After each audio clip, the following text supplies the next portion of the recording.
Hello विद्यार्थियों, मेरे channel पर आप सभी का बहुत बहुत स्वागत है। आज एक नई वीडियो के साथ मैं आप लोगों से जुड़ती हूँ और आज की मेरी वीडियो का विषय है बीए 6 सेमेस्टर के विद्यार्थियों के लिए। बीए 6 सेमेस्टर हिंदी साहित्य के छात्र छात्राएं बहुत परेशान हैं क्योंकि उनको काफ़ी कुछ मैटर नहीं मिल पा रहा है। तो बच्चों, आपके इसी परेशानी को दृष्टिगत करते हुए मैंने एक नई श्रृंखला प्रारंभ करने की सोची और उस श्रृंखला में मैं आपको 20-20 प्रश्न प्रतिदिन आपको उस श्रृंखला के माध्यम से तैयार करवाऊंगी, क्योंकि आपकी अभी तक जो अपडेट है यूनिवर्सिटी के द्वारा वो यही है कि 90% अभी मान के चलिए कि आपका पेपर ओएमआर शीट पर आने वाला है। तो उस ओएमआर शीट के हिसाब से मैं आप लोगों को 20-20 प्रश्न की श्रृंखला एक शुरू करती हूँ। तो मेरे चैनल को सब्सक्राइब नहीं किया है तो कर लीजिएगा, जिससे कि आपको प्रतिदिन प्रत्येक आपके टॉपिक पर आपको प्रश्न प्राप्त हो सकें और आप अपनी परीक्षा में सफलता प्राप्त कर सकें। तो आइए शुरू करते हैं। तो आज का जो टॉपिक है वो आपके कोर्स में है हिंदी भाषा की उत्पत्ति एवं विकास, पृष्ठभूमि, अपभ्रंश, अवहट्ट, पुरानी हिंदी और मानक हिंदी। इससे संबंधित मैं आपको 20 प्रश्न आप लोगों के साथ में शेयर करती हूँ। तो श्रृंखला प्रारंभ कर रही हूँ।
बाद प्रश्न आता है, हिंदी की बोलचाल की भाषा का प्रारंभ कब माना जाता है?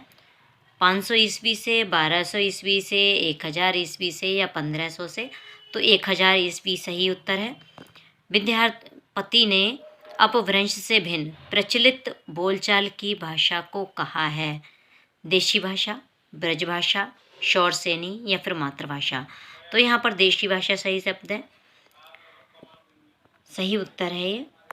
आधुनिक हिंदी भाषा किस अपभ्रंश का विकसित रूप है? मागधी अपभ्रंश, शौरसेनी अपभ्रंश, महाराष्ट्रीय अपभ्रंश या अर्धमागधी अपभ्रंश? तो सही उत्तर है शौरसेनी अपभ्रंश। कौन सा नाम सबसे पहले बल्भी के राजा धारसेन द्वितीय के शिलालेख में प्राप्त होता है? प्राकृत, अपभ्रंश, संस्कृत या फिर मागधी? तो यहाँ पर सही उत्तर अपभ्रंश है। बौद्ध काल में बोली जाती थी अवधी भाषा, प्राकृत भाषा, संस्कृत भाषा या फिर पाली भाषा? तो बौद्ध काल में पाली भाषा बोली जाती थी। अगला प्रश्न आता है, सिद्ध लोग अपनी वाणियों की भाषा को कहते थे राजभाषा, संध्या भाषा, प्राकृत भाषा या फिर सिद्ध भाषा? तो संध्या भाषा कहते थे। विद्यापति ने अपनी कीर्ति लता में किस भाषा में लिखी या किस भाषा का प्रयोग किया अपनी उसमें कीर्ति लता में? तो उत्तर है अवधी, ब्रजभाषा, अपभ्रंश या मैथिली। तो उन्होंने अपभ्रंश में लिखा। इसके बाद अगला प्रश्न है कि परमात्मा प्रकाश के रचनाकार का क्या नाम है? जोइंदु, देवसेन, धनपाल या पुष्तंत?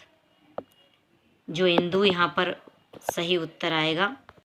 प्रश्न को आप इस तरह से भी ले सकते हैं कि पश्चिमी हिंदी की उत्पत्ति किससे मानी जाती है? शौरसेनी अपभ्रंश से, मागधी अपभ्रंश से, विराचड़ अपभ्रंश से या अर्धमागधी अपभ्रंश से? तो ये सही उत्तर है शौरसेनी अपभ्रंश से। अगला प्रश्न आता है कि किस कवि की रचनाएं मुक्तक रूप में प्राप्त हैं? धनपाल, सरहपा, राम सिंह, जिनदत्त सूरी? सही उत्तर है सरहपा, जिन्हें कि सरहपाद भी बोलते हैं। अगला प्रश्न आता है कि हिंदी भाषा की उत्पत्ति निम्नलिखित में से किसमें से मानी गई है? खस, विराचड़, पैशाची या शौरसेनी? सही उत्तर है शौरसेनी। भाषा का तात्पर्य है प्राकृत, पिंगल, डिंगल या फिर परिनिष्ठित अपभ्रंश? सही उत्तर है परिनिष्ठित अपभ्रंश। एक प्रश्न और आता है कि किस कवि ने अपभ्रंश को ही पुरानी हिंदी कहा है? रामचंद्र शुक्ल, डॉक्टर हजारी प्रसाद द्विवेदी, चंद्रधर शर्मा गुलेरी या इनमें से कोई नहीं? तो सही उत्तर आएगा रामचंद्र शुक्ल। इस तरह से बच्चों आपकी आज की यह श्रृंखला मैंने शुरू की।